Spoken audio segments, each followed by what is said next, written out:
छोटे से गांव में रहती थी नेहा।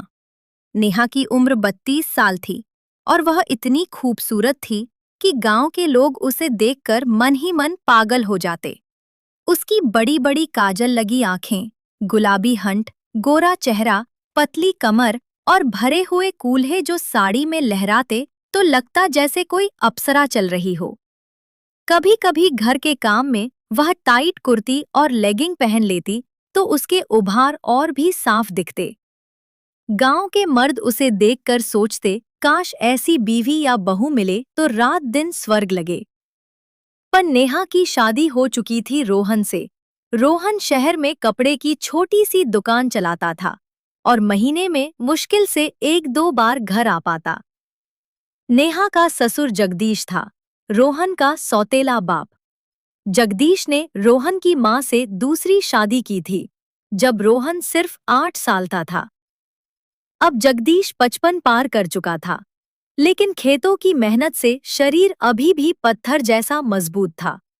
चौड़ी छाती, मोटी मूछें और आंखों में एक अजीब सी चमक, वह नेहा से बहुत प्यार से बात करता।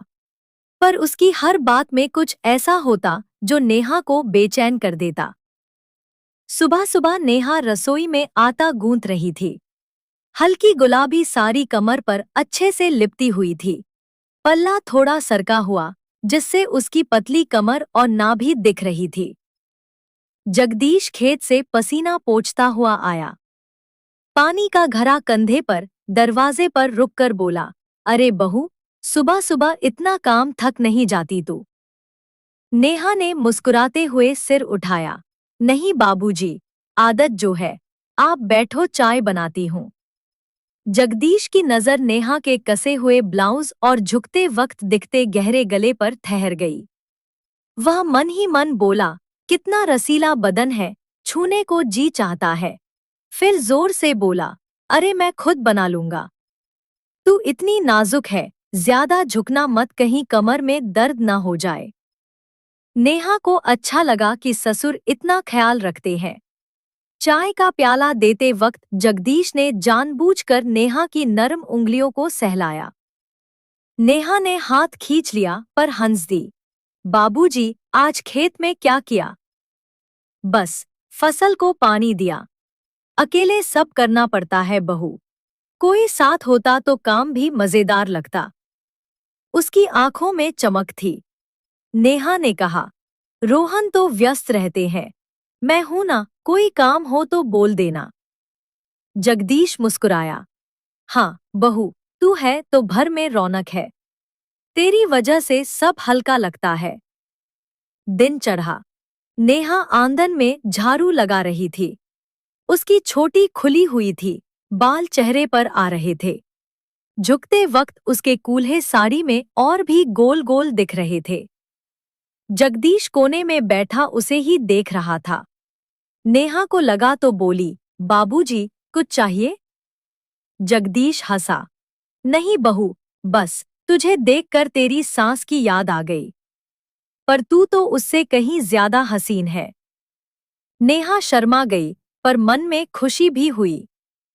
दोपहर में खाना खाते वक्त जगदीश बोला, बहू, तेरे हाथ का खाना खाकर तो लगता है जिंदगी सफल हो गई।